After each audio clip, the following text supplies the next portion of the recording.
I'm Mina Grimes, 41 years old.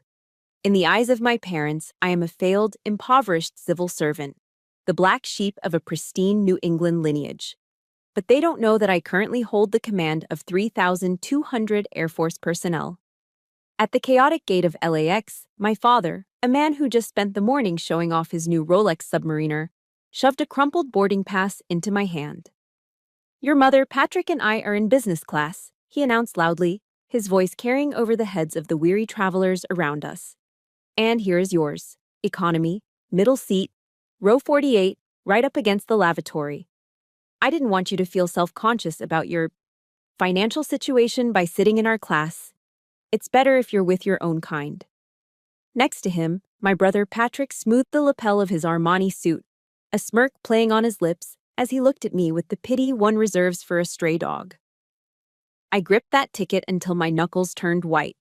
They expected me to bow my head and whisper a thank you, just like always. But not today. Today, my C-17 Globemaster III is waiting on the tarmac. If you are tired of being disrespected by the very people who are supposed to love you, comment justice below and subscribe. You're going to want to see the blood drain from their faces when I pin my stars on my shoulders. The air inside the PCAF Command Center at Joint Base Pearl Harbor Hickam tasted like stale coffee and ozone. It was a controlled chaos that I had lived in for 20 years, a symphony of ringing phones, clacking keyboards, and low, urgent voices speaking the universal language of the United States Air Force. General, we have updated telemetry on Tropical Storm Hina. A major called out from the lower pit, his eyes glued to the massive wall of screens dominating the room. Wind speeds are increasing. It's upgrading to a typhoon in the next 4 hours. I stood on the command deck, arms crossed, staring at the swirling red mass on the digital map that was threatening to swallow the Pacific. I hadn't slept in 72 hours. My eyes felt like they were filled with sand, and every muscle in my back was pulled tight as a bowstring. Sit rep on the birds, I ordered, my voice raspy but steady. 127 aircraft secured or airborne, ma'am, Colonel Fitch replied from my right. C-17s are diverting to Guam. The F-22 Raptors are already hangared in concrete. We are at Zulu time, +4, on the evacuation protocol. Good, I nodded, watching the logistical ballet of billions of dollars of military assets moving under my command. Keep the lines open to DC. I want hourly updates. General Colin Powell once said, "Leadership is solving problems." That quote was taped to the bottom of my monitor. Right now, my problem was a 100-mile-wide storm system. I could handle that. I could handle the pressure of national security. I could handle the weight of 3,000 lives depending on my decisions. Then, my personal cell phone buzzed in my pocket. It wasn't the red line. It wasn't the president. It was a customized ringtone I hadn't had the heart to change in a decade. Mom. I hesitated. The room was buzzing with the intensity of an impending natural disaster. I should have let it go to voicemail. I was a brigadier general. But the conditioning of a lifetime is stronger than military discipline. I stepped back into the shadows of the alcove, away from the prying eyes of my subordinates, and swiped the green button. Hello, Mom. Mina, finally. Linda Grimes's voice floated through the line, crystal clear and utterly detached from reality. I could hear the clinking of fine china in the background. She was likely at the country club in Connecticut. I've been trying to reach you all morning. It's about the wedding in Maui. Mom, I'm a little busy right now, I said, pressing a hand to my forehead. There's a situation here in the Pacific. A storm? Oh, stop being dramatic, Mina. She cut me off, her tone breezy and dismissive. It's always some situation with your little government job. Listen, I need to know if you think salmon or coral is a better color for the napkins at the rehearsal dinner.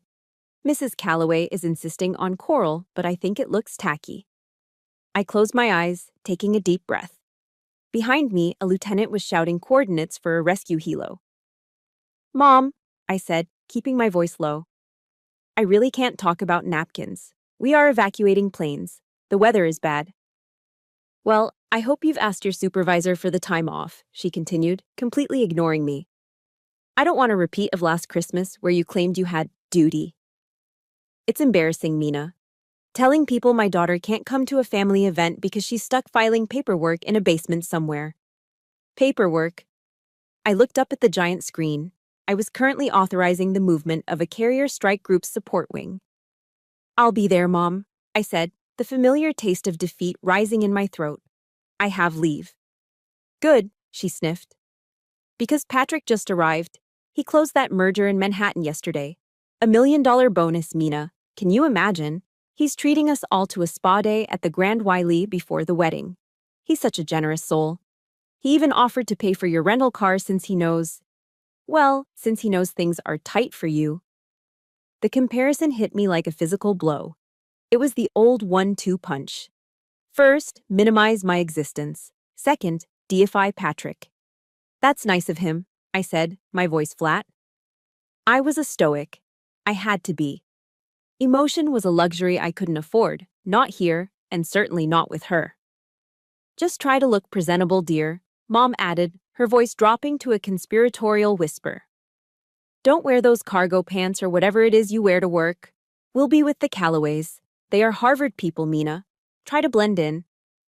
I have to go, Mom. My boss is calling. I hung up before she could say anything else. My hand was shaking slightly. Not from the caffeine, not from the sleep deprivation, but from the sheer, suffocating toxicity of that 2-minute conversation. I stepped back out onto the command deck. General? Orders? Colonel Fitch asked, looking at me with concern. She saw the change in my posture. She saw the mask slip, just for a fraction of a second. Maintain current heading, I said, forcing my spine to straighten. Get me the weather update for the Maui approach. I walked back to my desk. Sitting there, amidst the classified documents and satellite photos, was a cream-colored envelope with gold embossing. The wedding invitation. Patrick Grimes and Jessica Calloway. It looked innocent enough, just heavy cardstock and calligraphy. But as I stared at it, the roar of the command center faded into a dull hum. That piece of paper wasn't an invitation. It was a summons. It was a court order to return to a world where I wasn't a general, where I wasn't a leader, where I was just Mina. The disappointment, the charity case, the invisible child sitting in the shadow of the golden sun. I picked it up, feeling the expensive texture under my rough, calloused fingertips. I had faced enemy fire in the Middle East. I had landed planes on runways bombed into Swiss cheese. But the thought of getting on that plane to meet them terrified me more than the typhoon raging outside.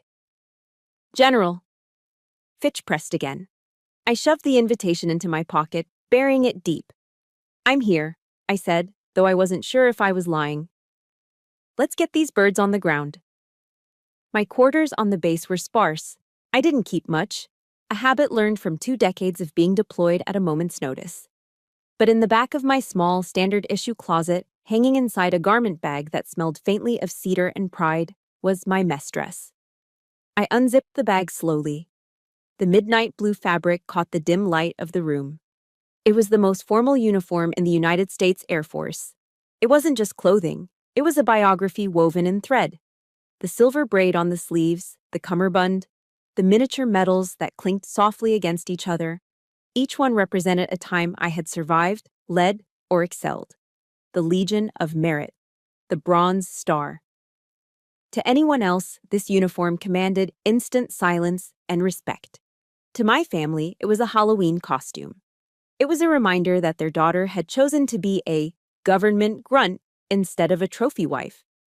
My hand hovered over the silver stars on the shoulder boards. Touching them triggered a memory so vivid I could almost smell the expensive scotch my father liked to drink. I was 18 years old. It was a humid afternoon in our Connecticut living room.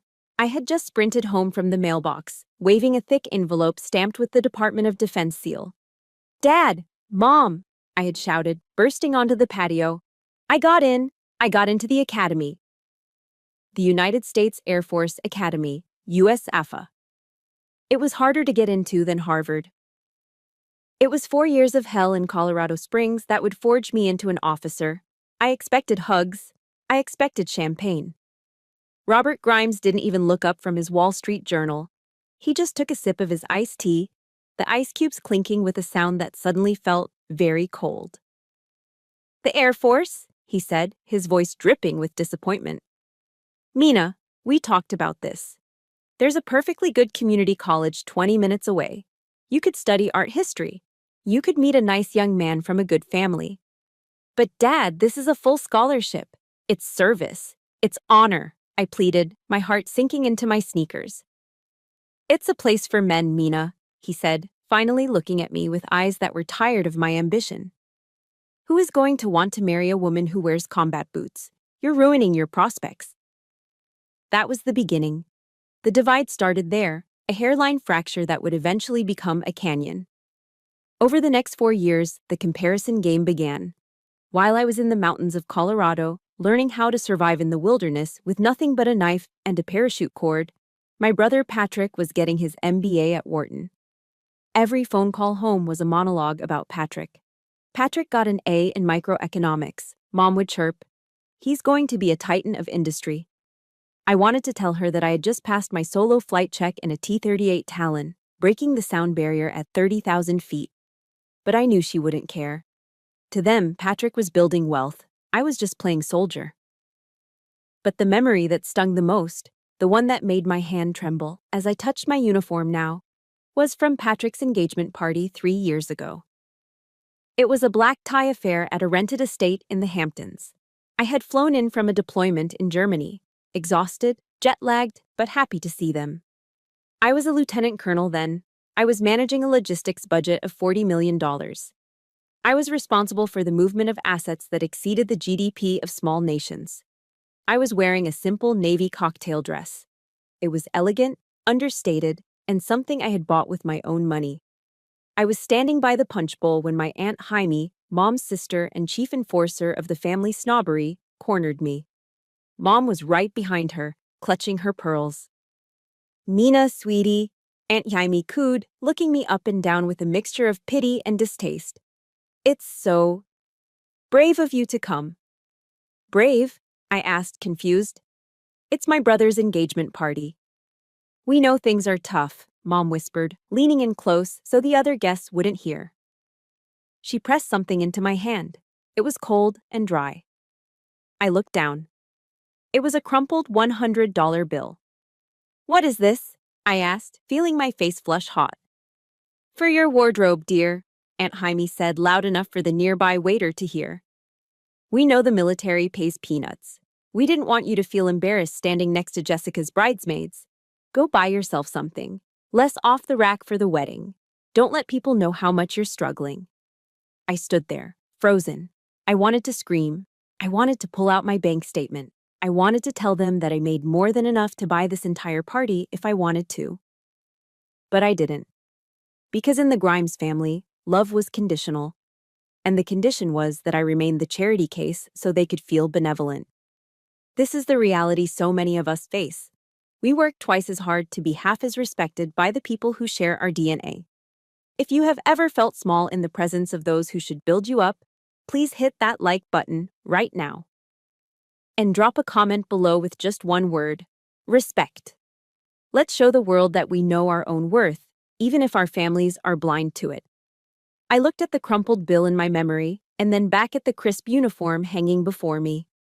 The temptation to wear this mess dress to Patrick's wedding in Maui was overwhelming. Imagine walking into that reception wearing my rank, my medals, my achievements displayed in silver and gold. It would be a nuclear bomb. It would force them to acknowledge me. But it would also ruin the day. It would make me the villain. Look at Mina, they would say. Always trying to make it about herself, showing off her little costume.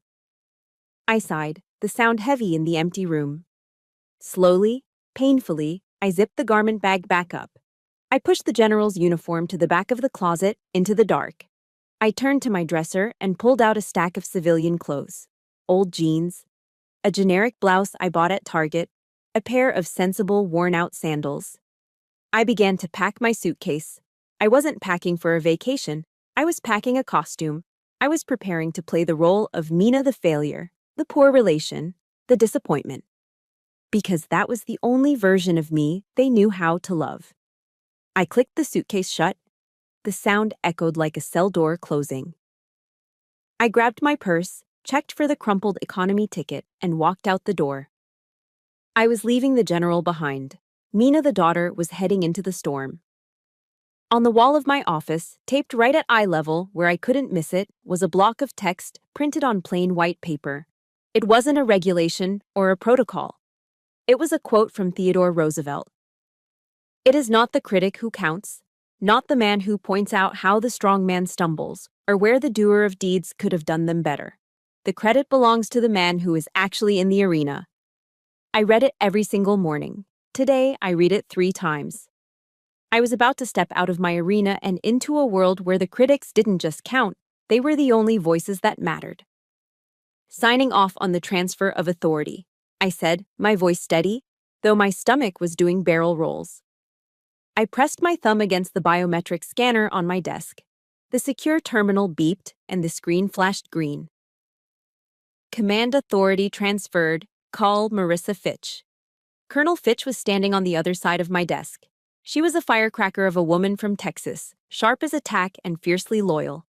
She watched me slide the heavy cryptographic keycard across the mahogany surface toward her. "You have the con, Marissa," I said. "Keep an eye on that typhoon. If it shifts north, trigger the Guam contingency immediately." "Understood, General," Fitch said, picking up the keycard. But she didn't leave. She stood there, arms crossed over her flight suit, staring at me. Her eyes traveled from my face down to my outfit, the faded beige blouse and the loose-fitting jeans I had changed into. She let out a snort that was decidedly unmilitary. "With all due respect, ma'am," she drawled, "you look like you're about to go coupon clipping at a grocery store, not attending a high-society wedding." I picked up my purse, a generic leather bag I'd bought at an outlet mall 5 years ago. "That's the point, Marissa. It's camouflage." Fitch shook her head, her expression darkening. She walked around the desk, invading my personal space in a way only a best friend and second-in-command could. "I don't get it, Mina. I really don't," she said, her voice dropping to a harsh whisper. "You are a brigadier general in the United States Air Force. You command a wing of strategic airlift capabilities. You have a star on your shoulder. Why in God's name are you letting your family treat you like you're some unemployed drifter?" I sighed, looking past her to the window, where the gray sky was threatening rain. "They know I have a job, Marissa. They just don't understand what it is." "So tell them." Fitch threw her hands up. "Tell them you outrank every person in that country club they worship. Tell them you have the president on speed dial." "If I tell them I'm a general," I said, making air quotes, "my father will nod and ask if that means I'm the general manager of the motor pool." To Robert and Linda Grimes, government work is just administration. It's filing cabinets and waiting in line at the DMV. They think general is just a fancy title for a senior bureaucrat who pushes paper. They don't see the planes. They don't see the strategy. They just see a civil servant salary. Fitch looked like she wanted to punch a wall. "But that's insane. You make—" "I know what I make," I cut her off. I did know. I knew it down to the penny. It was a math equation I ran in my head every time Patrick bragged about his bonuses. I did the mental calculation again, just to ground myself. My base pay as an 07 with over 20 years of service. The basic allowance for housing, which in Hawaii, one of the most expensive zip codes in America, was astronomical. The flight pay. The cost of living allowance. It all added up to a compensation package hovering right around $400,000 a year. I wasn't destitute. I wasn't struggling. I was in the top tax bracket of the United States. I earned basically the same amount as my brother Patrick, the financial wizard. The difference was in where the money went. Patrick wore his wealth. It was on his wrist in the form of a Rolex. It was in his garage in the form of a Porsche.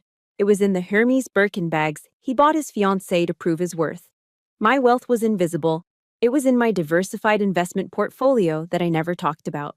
It was in the college funds I'd secretly set up for my nieces. And mostly, it was in the checks I wrote every month to the Wounded Warrior Project and the Air Force Aide Society. Last year, I donated $50,000 to build housing for homeless veterans. Patrick spent $50,000 on a membership to a golf club in the Hamptons. We were not the same. "I don't need them to know about the money, Marissa," I said softly. I use my money for things that matter. I don't need to wear a price tag to feel valuable. It's not about the money, Mina, Fitch said, her eyes softening with a mixture of frustration and pity. It's about the respect. You're letting them walk all over you. You're playing small so they can feel big. She picked up a folder from the desk and tapped it rhythmically against her palm. You know what you look like right now? She asked. A tired woman going on vacation, I ventured. No, Fitch said, her voice sharp.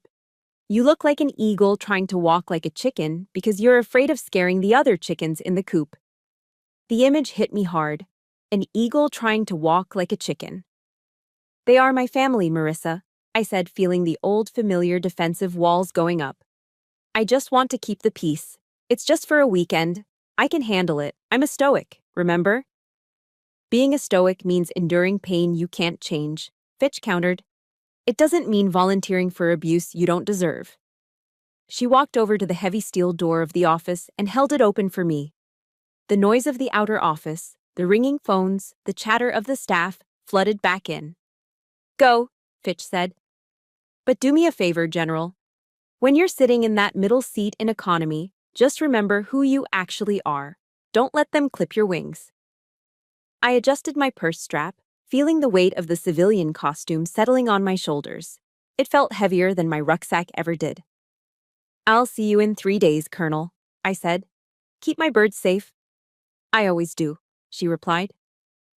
I walked out of the command suite, past the young airmen who snapped to attention as I passed, even in my plain clothes. They knew who I was. They respected me. As I stepped out of the air-conditioned building into the humid pre-storm air of Hawaii, I felt a knot of dread tighten in my stomach. Behind me was the world where I was a general. Ahead of me was the world where I was nothing. I walked toward my car, a sensible 4-year-old Honda Accord. Patrick would have laughed at it. He would have called it a commuter car. I got in, gripped the steering wheel, and took a deep breath. The man in the arena, I repeated to myself, the face marred by dust and sweat and blood. I was leaving the arena, and I was heading straight into the lion's den. Los Angeles International Airport was its own special circle of hell. It was a cacophony of rolling suitcase wheels, screaming toddlers, and the robotic voice of the PA system announcing delays. The air inside Terminal 4 smelled of stress, stale pretzels, and jet fuel. I stood near the entrance of the check-in counter, checking my watch. I had arrived exactly at 900 hours. Punctuality wasn't a habit for me, it was a religion. I scanned the crowd, looking for them. It wasn't hard. You didn't need a radar system to spot the Grimes family. They were making an entrance. My father, Robert, was leading the phalanx, pushing a luggage cart that was stacked so high with Louis Vuitton monogrammed bags, it looked like a monument to capitalism. My mother, Linda, walked a step behind him, wearing oversized sunglasses indoors and a scarf that probably cost more than a senior airman's monthly paycheck. And then there was Patrick. My brother was walking with that loose-limbed, arrogant stride of a man who has never had to run for cover. He was wearing a beige linen suit, Armani, doubtless. That was entirely impractical for travel but perfect for projecting status. He was typing on his phone, barely looking up as people swerved to avoid hitting him. I looked down at my own gear. I had one bag, a black tactical carry-on that fit everything I needed for 4 days. Efficient, mobile, invisible. They spotted me, or rather, my mother spotted my lack of luggage.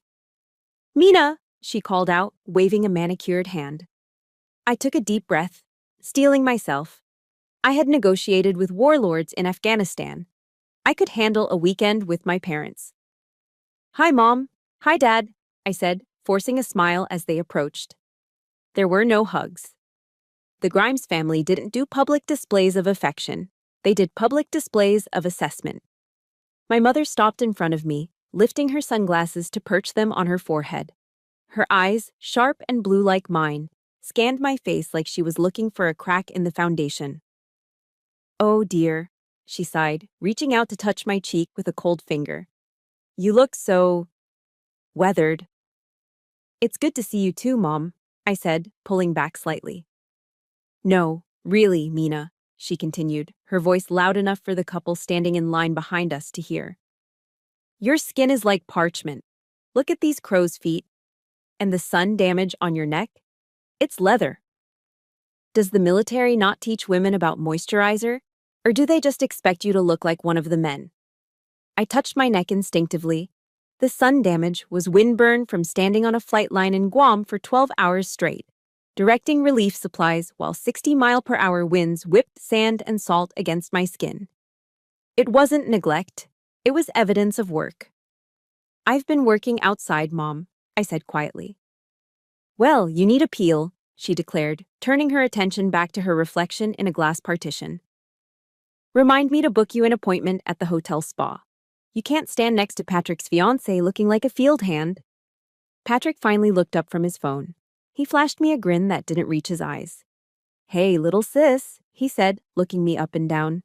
Nice outfit. Very soccer mom on a budget. It's comfortable, Patrick, I replied, gripping the handle of my bag tighter. Comfort is for people who can't afford style, he quipped, checking his reflection in his phone screen. You know, I just flew first class on Emirates to Dubai last month. Now that is travel. Private suite, shower on the plane, caviar service. You should try it sometime. Oh, wait. I guess you don't get those perks flying cargo out of dusty little bases in the middle of nowhere, do you? I fly on C-17s, Patrick, I said. They are engineering marvels. They are flying dump trucks, he laughed, dismissing the pride of the Air Force with a wave of his hand. But hey, to each their own. I guess someone has to haul the boxes. We began to move toward the check-in counters. The line for economy was snaking back toward the door, while the priority access lane was empty. So, Patrick said, falling into step beside me as Dad maneuvered the luggage cart. Did you have to beg your boss for this time off? I know hourly employees get penalized for missing shifts. I stopped walking. The insult was so casual, so effortless. I am not an hourly employee, Patrick, I said, my voice hardening. I am a salaried officer. Right, he chuckled, patting my shoulder condescendingly. But I know government salaries. It's tight. Look, if you're losing money by being here, if they're docking your pay or whatever, just let me know. I can compensate you for the lost wages. I don't want you stressing about rent while we're trying to celebrate. Compensate me. The rage flared up in my chest, hot and sudden. He was offering to throw me pennies while I managed a budget that could buy his entire investment firm. I don't need your money, I said through gritted teeth. Don't be proud, Mina, Dad chimed in from the front, not even turning around. Patrick is just being generous. He's the golden boy for a reason. You should be grateful he looks out for you. I swallowed the bile rising in my throat. I needed to change the subject before I said something that would get me court-martialed by my own mother. Actually, Dad, I said, trying to engage him, I had a pretty intense week. We were coordinating a massive storm relief operation out of Guam. We had to route ships and aircraft around a typhoon to get medical supplies to... Storms. Always storms, Dad interrupted, cutting me off with a bored wave of his hand. It's so gloomy, Mina. Nobody wants to hear about disasters on a vacation. He turned his beaming face toward Patrick. Son, tell me again about that new driver you bought. And the 14th hole at Pebble Beach. Now that is a story. Oh, it was epic, Dad, Patrick launched in, his voice booming with self-importance. So the wind was coming off the ocean, right? And I had this impossible lie. I stood there, surrounded by the noise of the terminal, feeling completely silenced. I had just saved thousands of lives. I had outmaneuvered a typhoon. But in the Grimes family hierarchy, my heroism was boring. Patrick's golf game was legendary. I looked at their backs as they walked toward the first-class check-in, leaving me trailing behind with my single bag. They didn't even look to see if I was following. They assumed I would. I always did. I was the satellite orbiting their sun, dark and cold and necessary only to show them how bright they shone. But as I watched Patrick gesture expansively, knocking into a passerby without apologizing, a thought crystallized in my mind. Enjoy the show, Patrick, I thought, because the curtain is about to drop. I adjusted my grip on my bag and followed them into the lion's den.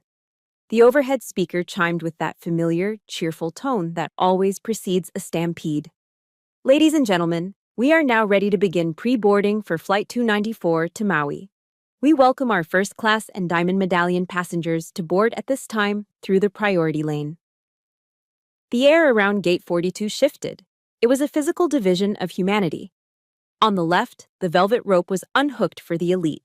On the right, the tired masses in Zone 5 shifted their backpacks and sighed, preparing for the long wait. My father, Robert, clapped his hands together. It was a sharp, authoritative sound that made my mother jump slightly. "All right, troops, that's us," he announced, beaming as if he had personally piloted the plane to the gate. He reached into the inner pocket of his blazer and pulled out a thick envelope. My heart hammered against my ribs. I knew what was coming. I had prepared myself for it. I told myself I didn't care about legroom or hot towels. I was a soldier. I could sleep on a cargo pallet strapped to a Humvee. I could handle a coach seat. But it wasn't about the seat. It was about the gesture. Dad pulled out the boarding passes like a magician revealing cards. "Linda, darling," he said, handing a crisp, stiff card to my mother. "Row 2, window, away from the galley so you can nap." "Oh, thank you, Robert," Mom cooed, tucking it into her Chanel purse. "Patrick," Dad continued, handing the next one to my brother. "Row 3, aisle. I know you like to stretch out those legs, and I ordered you the scotch you like." Patrick took the ticket, flicking it with his thumb. "Nice. Thanks, Dad. I'll see if I can get some work done before we hit the island." Dad took the third ticket for himself. "And I'm right next to your mother." Then his hand went back into the envelope. It came out empty. He patted his pockets, acting out a little pantomime of forgetfulness that felt rehearsed. "Ah, right," he said. He reached into his back pants pocket, the place where you keep receipts and use tissues, and pulled out a piece of thermal paper. It was crinkled. It had been folded and unfolded. He held it out to me. "Here you go, Mina." I took it. The paper felt thin and cheap between my fingers. I looked at the numbers printed in bold black ink. Seat 48B.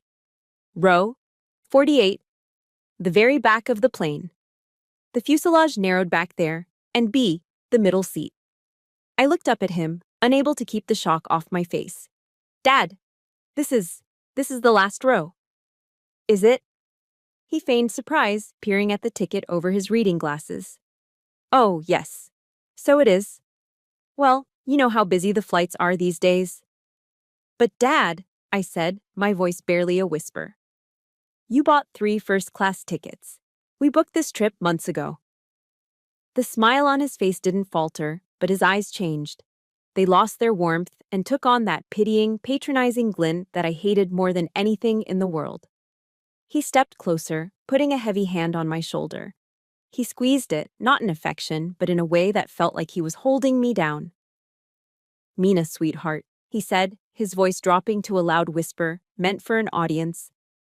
"I did this for you." "For me?" I repeated, dumbfounded. "Yes," he explained slowly, as if talking to a slow child. "I didn't want you to feel uncomfortable. Think about it. If you sat up front with us, well, it's just not your world, is it? The champagne, the service, the luxury. I know how tight things are for you on your government salary. I didn't want you to sit there feeling self-conscious, worrying about how you don't fit in with that level of lifestyle." He gestured vaguely toward the back of the plane, toward the tunnel where the economy passengers would soon herd. "Back there," he said, "you'll be with your own kind, regular folks, people who understand the value of a dollar. You won't have to pretend to be something you're not. It's better this way. You'll feel a sense of belonging." I stood frozen. The noise of the terminal faded into a high-pitched ringing in my ears. He hadn't just cheaped out. He had segregated me. He had weaponized a plane ticket to remind me of my place in the family hierarchy. The back of the bus. The servants' quarters. Patrick leaned in, checking his reflection in the glass of the boarding door. He chuckled, a low, wet sound. "Don't worry, sis," he smirked, adjusting his collar. "If the flight attendants give us warm cookies, I'll wrap one up in a napkin and bring it back to you. If you're a good girl, I'll save you dessert." He winked. Something inside me fractured. It wasn't a break. It was a release. It was the sound of the final cable snapping on a bridge that had been swaying in the wind for 40 years. I looked at the crumpled piece of paper in my hand. Seat 48B, right next to the lavatory. For 6 hours, I would smell the chemicals and hear the flush of the toilet squeezed between two strangers while my family clinked crystal glasses 50 feet away. I know I am not the only one who has felt this sting. That moment when your family goes out of their way to remind you that you are less than, that you don't deserve a seat at their table. If you are feeling this rage with me right now, smash that like button. And please comment justice below. Let me know you're ready to see the tables turn. My hand trembled. I wanted to tear the ticket into confetti and throw it in his face. I wanted to scream that I commanded billion-dollar assets, but I didn't. Not yet. At that exact second, my phone buzzed in my other hand. I looked down. The screen lit up with a message from Colonel Fitch. From KOL Fitch 0912 Zulu. Storm. Update. Typhoon. Hina shifted north. The corridor is open. My bird is fueled and wheels up in 30 mics. The pilot says he has an empty jump seat in the cockpit with your name on it. You want a lift, General? I stared at the screen. My bird. A C-17 Globemaster III. 4 Pratt & Whitney engines. A flying fortress that could carry an Abrams tank. I looked at the crumpled ticket in my left hand. Row 48B. I looked at the text message in my right hand. The cockpit. I looked up at my father, who was turning away, ready to present his priority ticket to the gate agent. He thought the conversation was over. He thought he had put me in my box. A cold, calm clarity washed over me. The heat in my face vanished. My heart rate slowed to a combat rhythm. I didn't need their seat, I didn't need their pity, and I certainly didn't need their dessert. I took a breath, typed 2 letters in reply to Fitch. OMW. On my way. Then I looked at the back of my father's head. Dad, I said. My voice wasn't loud, but it cut through the noise of the gate like a knife. He turned around, annoyed.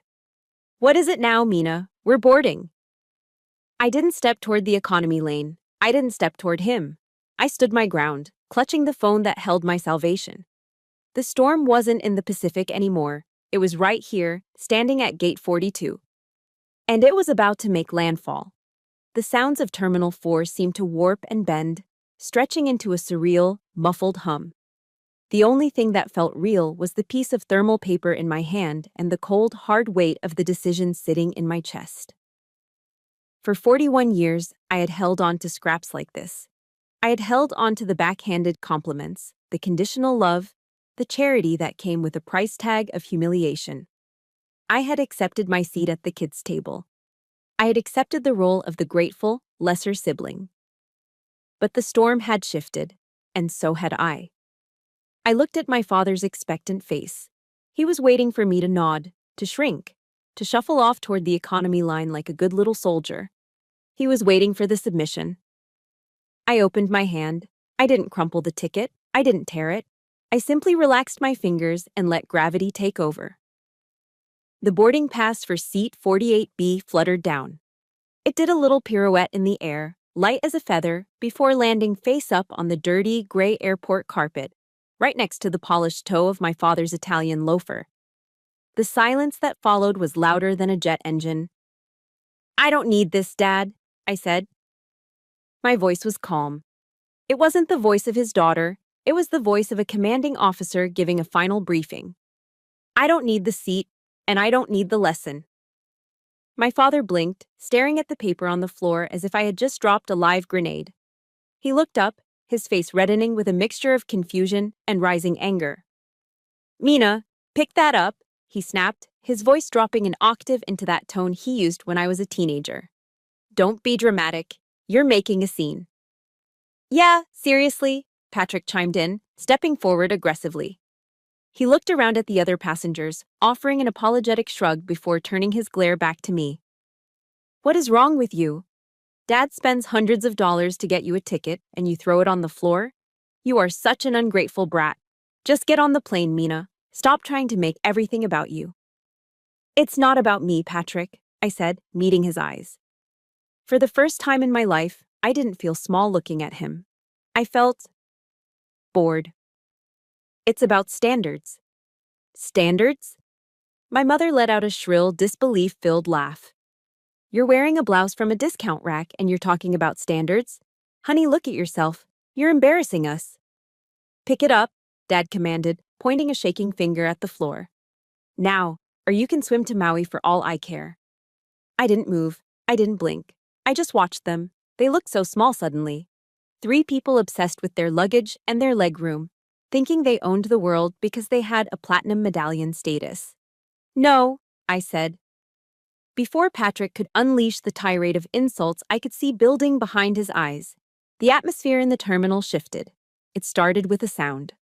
From the direction of the TSA priority checkpoint, the secured diplomatic lane that was closed to the public, came the heavy, rhythmic thud of boots.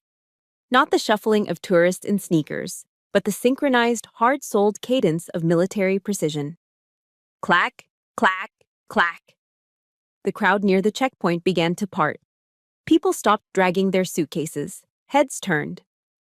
The murmur of conversation died down, replaced by the hush that always accompanies a display of true power. My family turned to look, annoyed by the distraction. Walking toward us was a phalanx of 3. Leading the V formation was a woman who looked like she had been carved out of steel and excellence. It was Captain Elisa Rouse, my aide de camp. She wasn't wearing her flight suit today. She was wearing her service dress blues. The jacket was tailored to perfection, hugging her shoulders without a wrinkle. The silver U.S. insignia on her lapels caught the terminal lights. Her ribbon rack, a colorful grid of commendations, sat perfectly aligned above her left pocket. Her hair was pulled back in a bun, so tight it defied physics. Flanking her on either side were 2 security forces airmen. They were giants, 6'4", broad-shouldered, wearing immaculate operational camouflage patterns, with black berets pulled low over their eyes. They moved with the lethal grace of predators, their eyes scanning the perimeter, creating a moving bubble of security that pushed the civilians back without them saying a word. "Who is that?" Mom whispered, clutching her purse. "Is it a politician?" "Probably some VIP," Patrick sneered, though he stepped back instinctively. "Show-offs." They weren't looking at the VIP lounge. They weren't looking at the first-class line. They were walking straight toward us. The crowd parted like the Red Sea. The 2 security forces airmen stepped out to the sides, creating a physical barrier between the public and the space where we stood. One of them gently but firmly extended an arm to hold back a businessman who had drifted too close. Captain Rouse didn't break stride until she was exactly 3 paces away from me. She ignored my father. She didn't even glance at Patrick, who was standing there with his mouth slightly open, looking like a confused toddler in an expensive suit. She looked directly at me. Her expression was stone. It was the face of the United States Air Force. Then, with a snap that echoed off the high ceilings of the terminal, she brought her heels together. The sound was like a gunshot. Crack. In one fluid, practiced motion, she raised her right hand.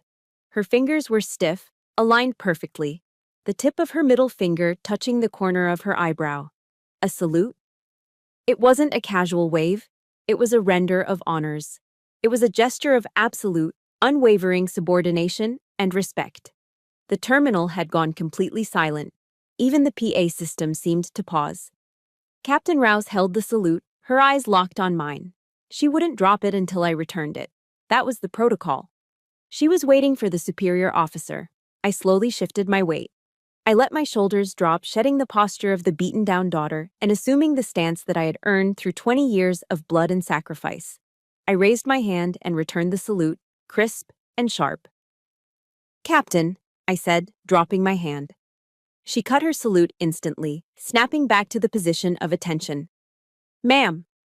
Her voice was clear, authoritative, and loud enough to be heard 3 gates away. "General Grimes."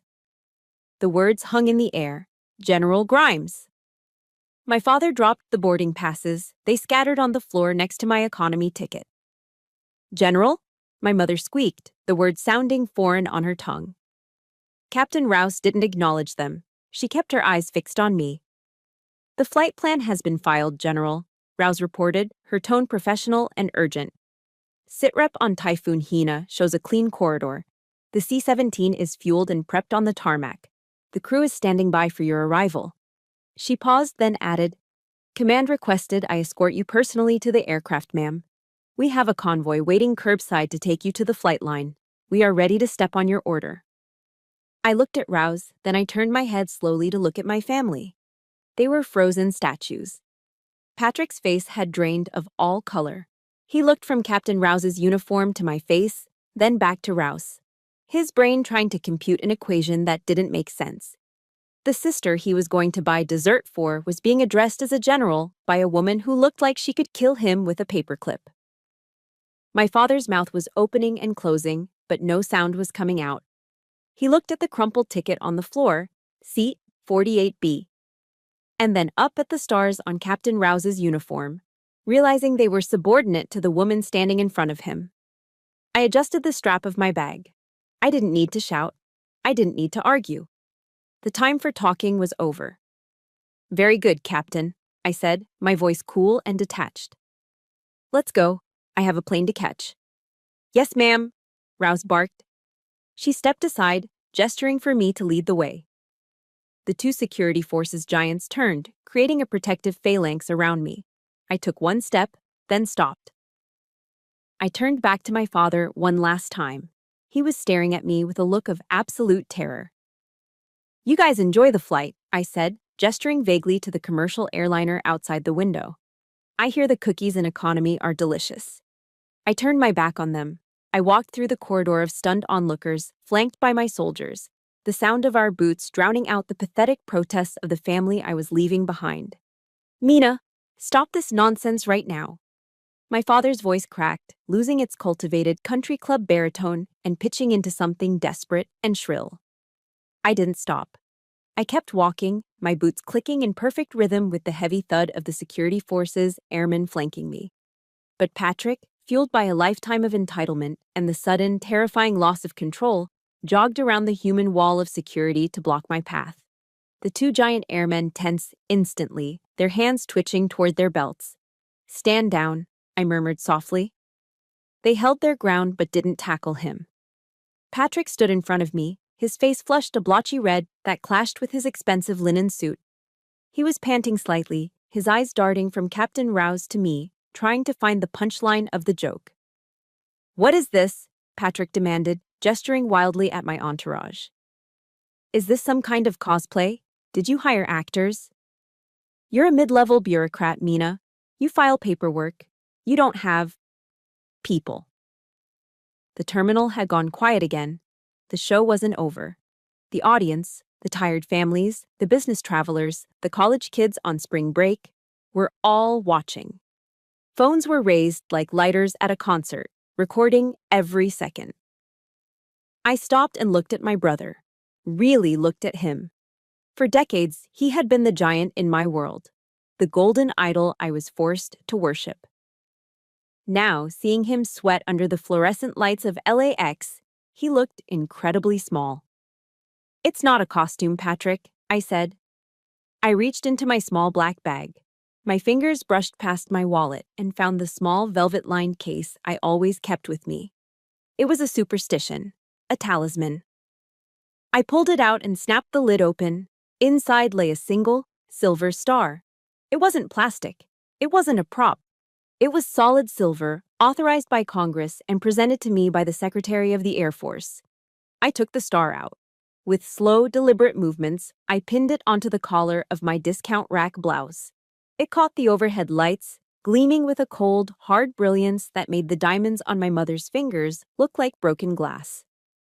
"Brigadier General," I said, my voice calm and projecting clearly to the back of the gate area. "That is my rank.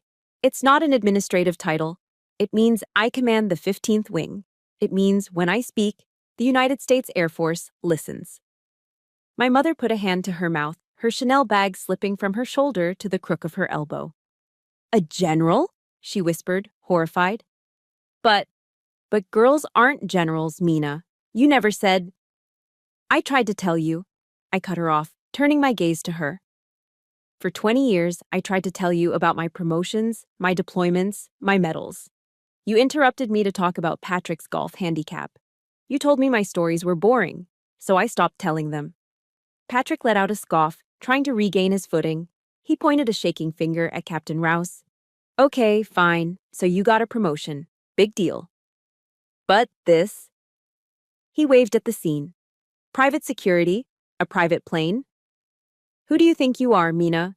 You think the taxpayers want to fund your little joyride to a wedding? That's fraud. I bet the IRS would love to hear about. I laughed.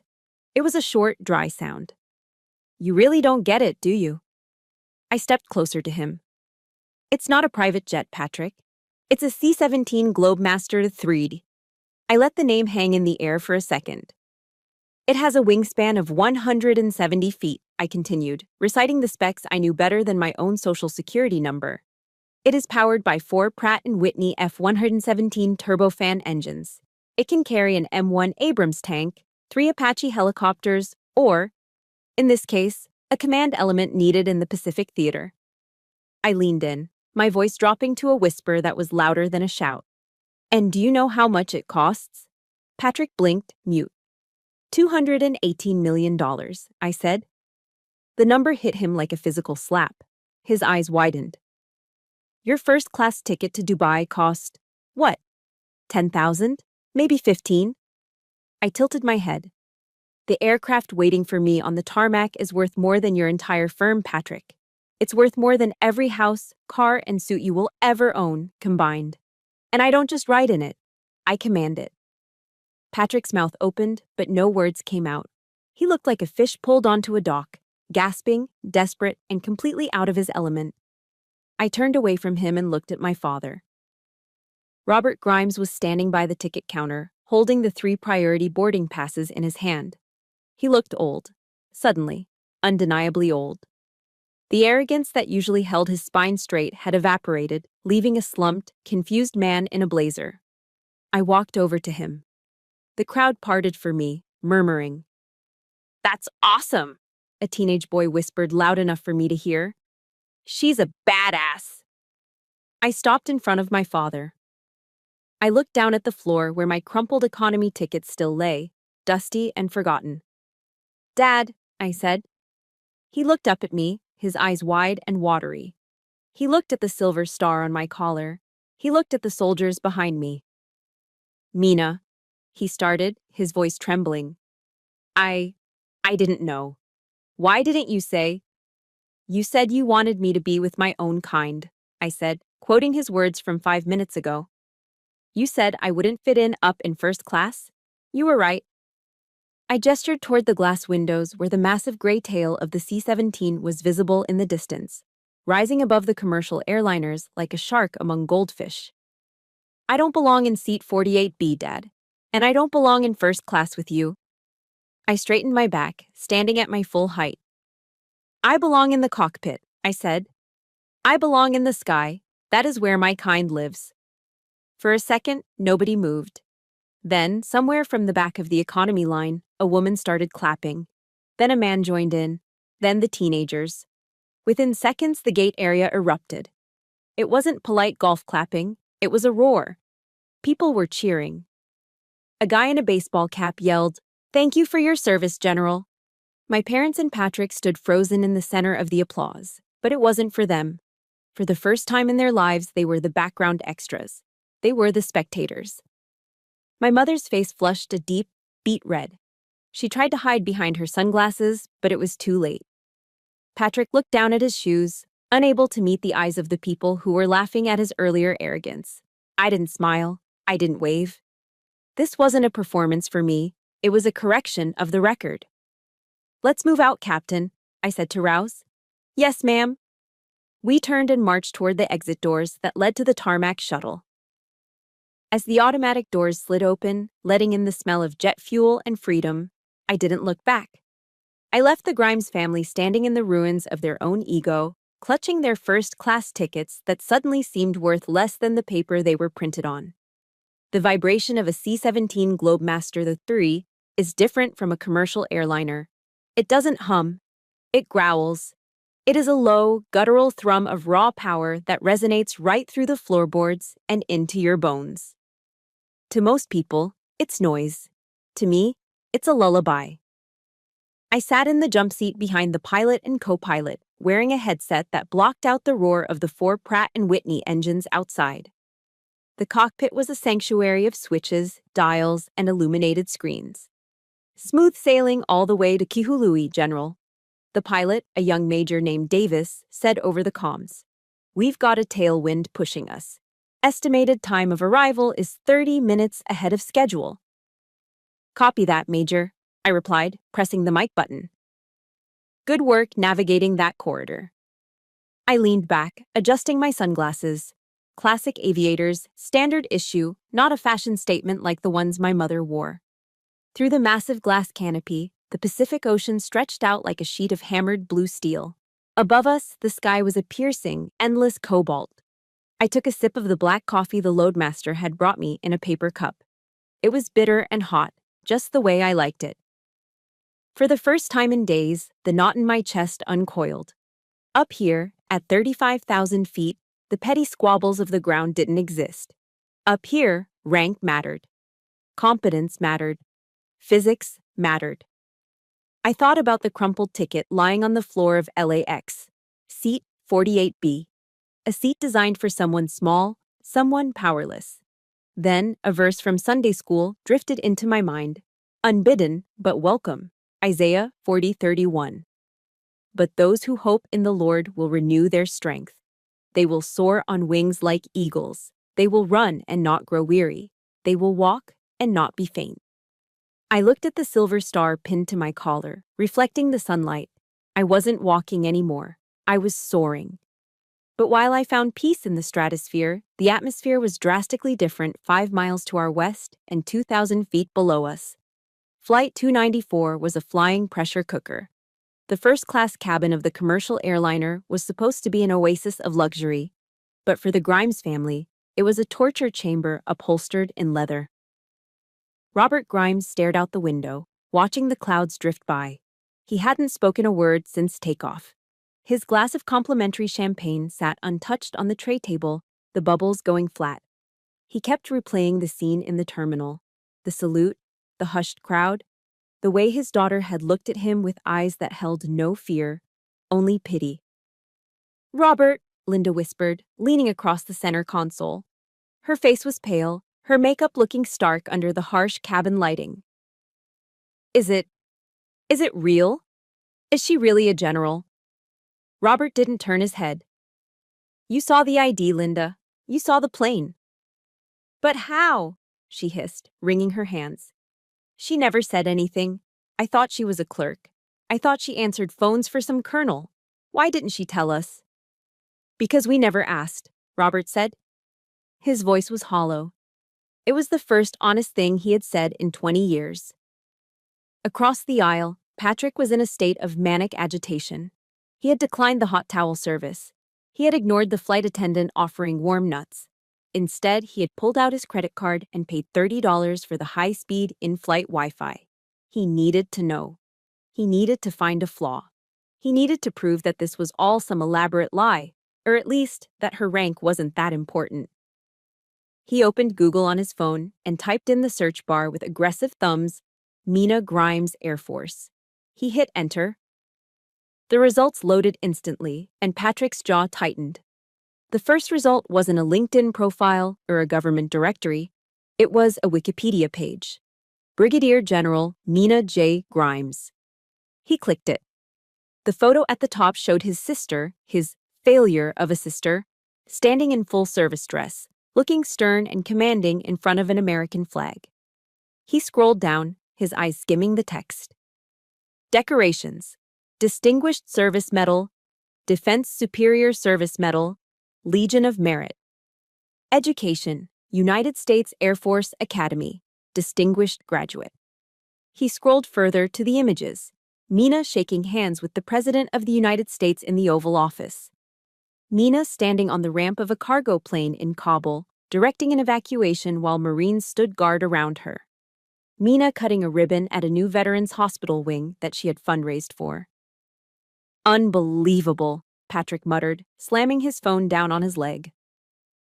"What is it?" Linda asked, leaning over. "She's famous, Mom," Patrick spat out, the jealousy making his voice ugly. She's practically a celebrity in the military world. There are articles here calling her the Iron Lady of the Pacific. Why didn't she monetize this? She could have book deals, she could be on CNN, she's sitting on a gold mine and she's just doing the job. He couldn't comprehend it. To Patrick, success that wasn't broadcasted wasn't success. It was waste. I offered to pay for her lost wages, Patrick groaned, putting his head in his hands. I offered her $500. She commands a wing worth billions. The humiliation was total. He wasn't the golden boy anymore. He was the court jester who hadn't realized the queen was in the room. Far away from that bubble of jealousy, my reality was shifting gears as the island of Maui came into view. "Touchdown in 2 minutes, General," Major Davis announced. The massive aircraft descended. But we didn't head for the commercial terminal where the tourists were lining up for lies. We banked toward the military tarmac of the adjacent airfield. The wheels kissed the concrete with a screech of rubber, and the giant bird slowed down, taxiing toward a private hangar. As the ramp lowered at the back of the plane, the warm, tropical air flooded the cargo hold. I walked down the ramp, my sunglasses still on. Waiting at the bottom wasn't a shuttle bus. It was a convoy of 2 black government SUVs, their engines idling. A master sergeant stood by the open door of the lead vehicle, snapping a salute as I approached. "Welcome to Maui, General," he said. "We have your transport to the hotel ready. We'll get you there before the civilian traffic hits." "Thank you, Sergeant," I said, climbing into the air-conditioned leather interior. By the time I was settling into the cool silence of the convoy, the commercial flight was just touching down at the main terminal. 20 minutes later, the Grimes family deplaned, tired and sweaty. They trudged through the long corridors to baggage claim, waited 30 minutes for the carousel to spit out their mountain of Louis Vuitton bags, and finally dragged the luggage out to the curb. "Where is the Uber?" Mom complained, fanning herself with a brochure. "It's so humid." "I'm trying," Patrick yelled, staring at his phone. "The app is surging. It's a 40-minute wait for an XL, and the price is insane." "Well, call a taxi," Dad snapped, wiping sweat from his forehead. "Look at the line, Dad." Patrick pointed. The taxi line snaked around the block. There were at least 50 people ahead of them. They stood there, miserable, in their expensive clothes, inhaling the exhaust fumes of the buses. Suddenly, sirens chirped. The traffic officer blew his whistle, stopping the flow of taxis and pedestrians. Make a hole! Official convoy coming through." A pair of police motorcycles roared past, lights flashing. Behind them, 2 sleek black SUVs with tinted windows glided through the traffic like sharks cutting through water. They didn't stop. They didn't wait. They moved with purpose and authority. In the back seat of the lead SUV, for just a split second, a silhouette was visible.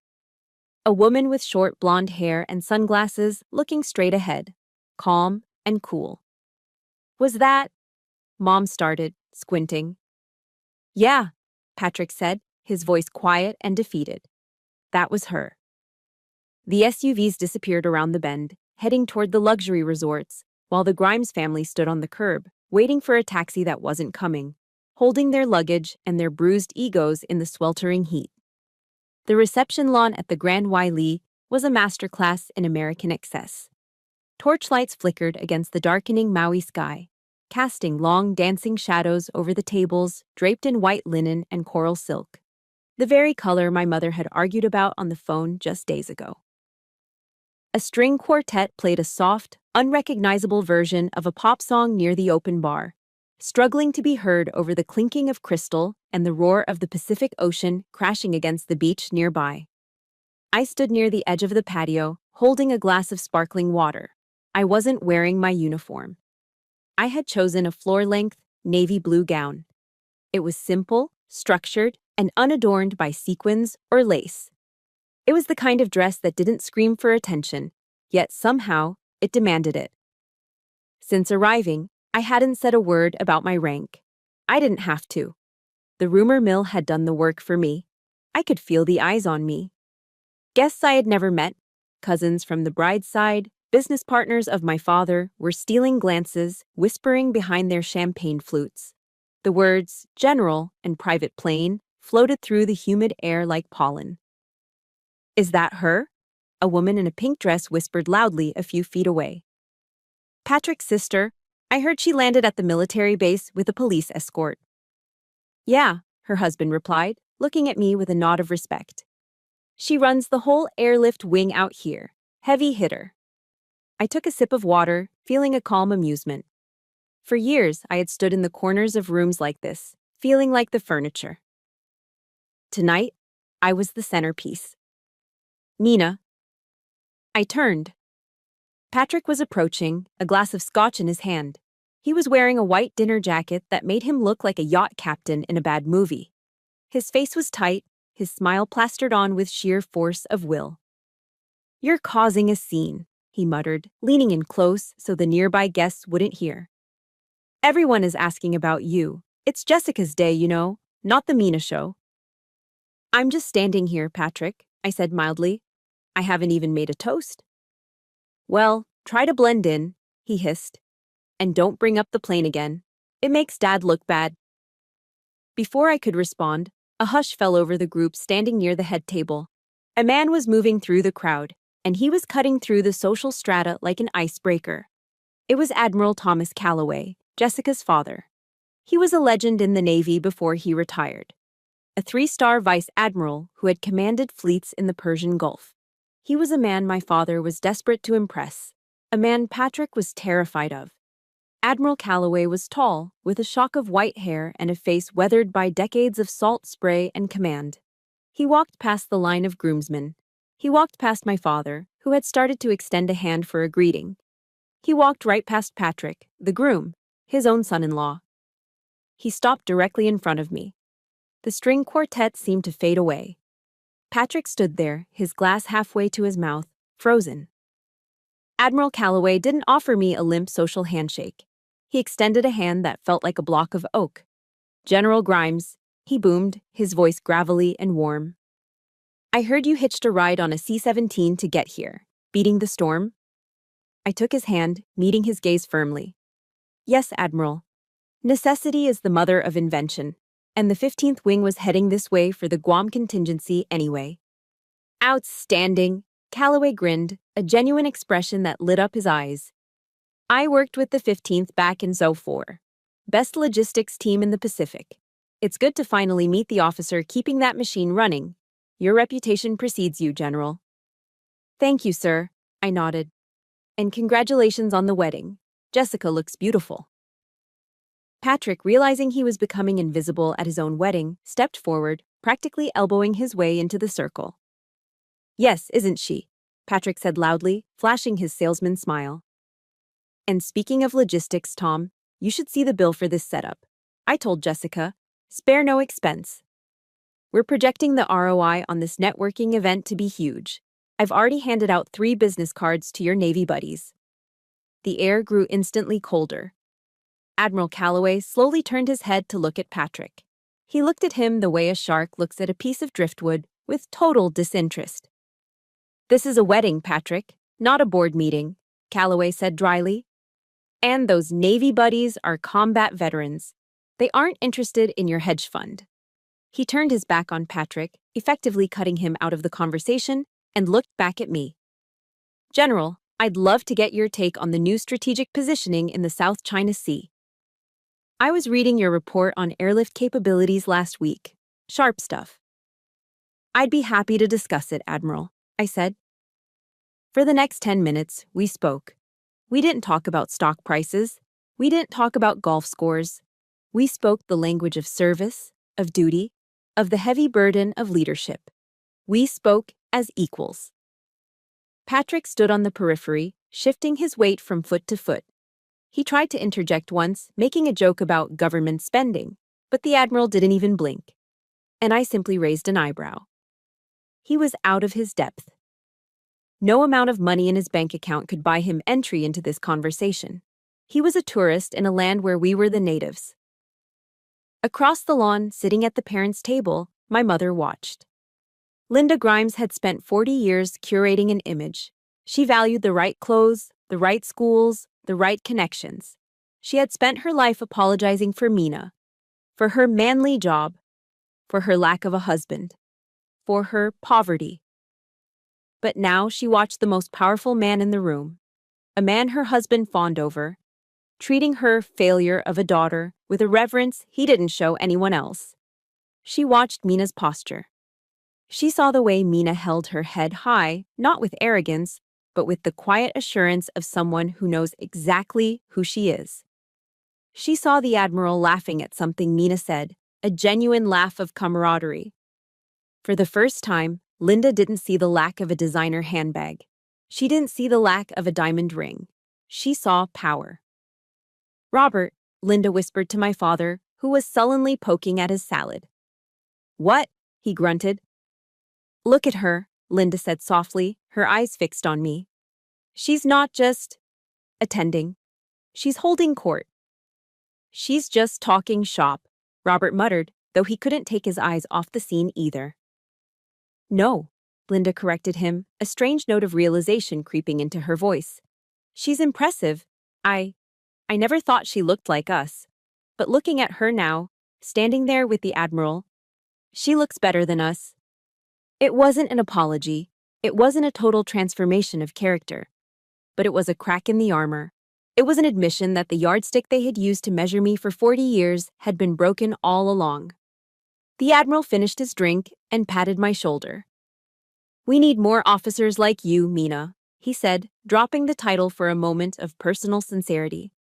"Don't let the civilians grind you down. You're doing the Lord's work up there." "I'll do my best, sir," I smiled. As the Admiral walked away to join the bride, Patrick slumped visibly, his ego bruised purple. He looked at me, his mouth opening to make some snide remark, some last-ditch attempt to reclaim his superiority. But he stopped. He looked at the Navy officers nearby who were nodding at me. He looked at our parents watching from the table. He closed his mouth, turned on his heel, and walked toward the bar. I stood alone under the tiki torches, listening to the ocean. I took another sip of my water. It tasted better than any champagne they could have served. I had walked into the lion's den, and the biggest lion of them all had bowed. The reception had finally wound down. The Grand Wailea returned to its expensive tranquility, leaving only the rhythmic sound of the Pacific Ocean crashing against the shore. I stood on the balcony of my hotel room, barefoot on the cool tiles, holding a cup of tea. I watched the moonlight cut a silver path across the dark water, finally feeling the adrenaline of the last 24 hours begin to ebb. The sliding glass door of the adjacent suite opened. The smell of a cigar drifted over the privacy divider. "Mina." It was my father. "I'm here, Dad," I said, not turning around. He leaned against the railing. For a long time, he didn't speak. He just smoked, looking out at the darkness. When he finally spoke, his voice lacked its usual booming authority. It sounded smaller. "You were impressive tonight," Robert Grimes said. "Admiral Calloway thinks the world of you. He told me I must be very proud." "And what did you say?" "I said I was," he replied. And then I realized, I haven't said those words to you in a long time, maybe ever. I turned to face him. Illuminated by the amber balcony light, my father looked old. Not distinguished, just tired. "I'm sorry, Mina," he said, rusty and awkward. "About the ticket, about the seat, I misjudged the situation." I listened to the words. 10 years ago, they would have made me cry with gratitude. Tonight, I heard the subtext. He wasn't apologizing because he hurt me. He was apologizing because he had been embarrassed in front of the Admiral. He was trying to fix his own ego. "I accept your apology, Dad," I said calmly. Relief washed over his face. He immediately reached into his dinner jacket and pulled out his checkbook. His universal solution to every problem. "I want to make it right," he said, clicking his pen. "Let me write you a check. For the difference in the ticket price. Or a vacation. First class, just you. My treat." It was tragic. He didn't know any other language but money. "Put the checkbook away, Dad," I said. "But I want to help." "I don't need your money," I said, my voice steady. "I command a wing of the strongest military on Earth. I don't need your protection." I stepped closer to the railing. "I don't need anything from you, Dad. except one thing. The next time you talk about me to your friends, or to Mom, or to Patrick, don't talk about what I don't have. Talk about who I am. I'm not Mina the disappointment. I'm General Grimes. If you can respect that, we're good. If you can't, then we'll just see each other at Christmas." He looked stunned. Slowly, he slid the checkbook back into his pocket. "General Grimes," he repeated, testing the weight of the title. He nodded. "Okay, I can do that. Good night, Dad." I stepped back inside and locked the door. I had drawn a line in the sand, and for the first time, I didn't step back. 3 weeks later. The air in my office at Joint Base Pearl Harbor Hickam was cool and smelled of ozone. The wedding felt like a lifetime ago. My secure phone rang. New York area code. "This is General Grimes." "Hey, it's Patrick." I paused. Patrick never called. "Hello, Patrick. Everything okay?" "Yeah, no." His voice sounded tinny and exhausted. The salesman bravado was gone. "I just wanted to say, you were right." "About what?" "About everything," he sighed. "I looked up your salary. Then I looked up your command responsibilities. I felt like an idiot." "You don't have to apologize." "I do," he interrupted. "But I also wanted to tell you, I was jealous. I've been jealous for years." I blinked. "Jealous?" "Patrick, you're the golden boy. You have the millions." "It's all leverage, Mina," he whispered. "The condo, the Porsche, the wedding, it's all debt. I'm leveraged to the hilt to keep up this image. Every day I wake up terrified the market will turn and I'll lose it all." He let out a dry, bitter laugh. "I looked at you at the wedding, no jewelry, driving a Honda. But you looked so solid. You actually are who you say you are. I'm just playing a character in a suit. And I hated you because you were real and I was just expensive." For years, I had envied him. Now, I only felt a distant compassion. "You can change, Patrick," I said. "You don't have to play the role." "Maybe," he said. "Anyway, I'm proud of you, sis. For real." "Thanks, Patrick." I hung up. The silence in the office felt heavy, but good. It was the weight of truth. I opened the top drawer of my desk. Inside lay my challenge coins and a few personal mementos. I reached into my pocket and pulled out a scrap of paper. It was smoothed out now, but the deep creases where my father had crumpled it were still visible. The boarding pass. Seat 48B. Economy. I didn't throw it away. I placed it gently in the drawer, right next to the velvet box containing my Legion of Merit medal. They belonged together. The medal was who I was. The ticket was a reminder of where I would never allow myself to be put again. It was the scar that proved I survived the wound. Forgiveness didn't mean forgetting. It meant remembering the lesson without carrying the pain. I closed the drawer with a soft click. "General." Captain Rouse stood at the door with a clipboard. "The squadron is prepped. The birds are fueled. We're waiting on your signature to launch." I picked up my pen and looked out the window at the flight line, where the gray giants were waiting for me. "Let's go fly," I said, smiling. I signed the paper with a flourish. Mina J. Grimes, Brigadier General, USAF, and that was enough. That was my journey, but I know so many of you are fighting similar battles right now. Maybe you don't command a C-17, but make no mistake. You are a general in your own life. You are surviving storms nobody else sees. So, here is my final order for you. Don't let anyone, not even your family, convince you that you belong in the back row. You belong in the cockpit. If this story gave you strength, please subscribe to the channel so we can fight these battles together. And drop a comment below with the words, "I am the pilot," to claim your power today. Let's fly high.